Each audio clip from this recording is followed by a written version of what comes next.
Well, some help coming for those furloughed federal workers. Governor Gavin Newsom extending a lifeline for those struggling to get by. KPIX5 political reporter Melissa Kane is live in Sacramento with those details. People at least are getting something, Melissa. Yeah, we're here at the state capitol where today Governor Newsom unveiled his proposal for a $200 billion state budget. He also, though, took the time to announce that Californians who are federal employees who are furloughed are now eligible for unemployment benefits. Let the word go forth.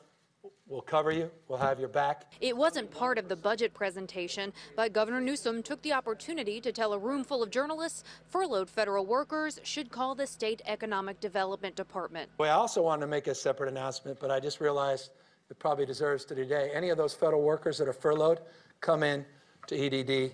We'll get you unemployment insurance. The offer doesn't apply to people who are working without pay, although Newsom said that could change if the shutdown drags on. Now, President Trump recently tweeted a message critical of California's forest management, saying unless they get their act together, which is unlikely, I have ordered FEMA to send no more money. So we asked if the budget addresses that possibility. And Newsom listed several ways that the state would be stepping in for the people of Butte and Lake counties. We're going to put $31.3 million in a property tax backfill for Lake County and for Butte. We also have the Prop 98 school backfill, which is $19 million.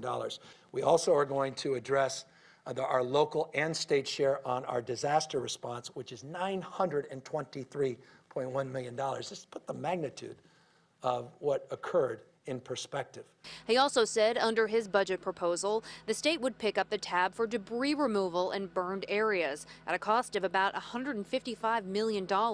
He said it's the right thing to do for those devastated communities. These are real people's lives. And by the way, I was in the car with the president where a lot of folks were celebrating his arrival. A lot of people had Make America Great hats on, had the flag saying Trump 2020. I hope he remembers those images when he considers his next series of tweets. There were Republican leaders at the event today, Senator Jim Newsom and Assemblyman John Moorlach, and they both distanced themselves from the president's tweet, saying it was totally irresponsible. But Moorlach did point out that Gavin Newsom was fairly critical of Trump's administration during his inauguration and said maybe Trump was just sort of responding to being called corrupt and incompetent. Yeah, it's interesting because we spoke to Governor Newsom just a while ago, and he's actually very complimentary to the president when he showed up in Northern California, and things have changed, obviously, since that time. Melissa Kane reporting live from Sacramento. Thanks, Melissa.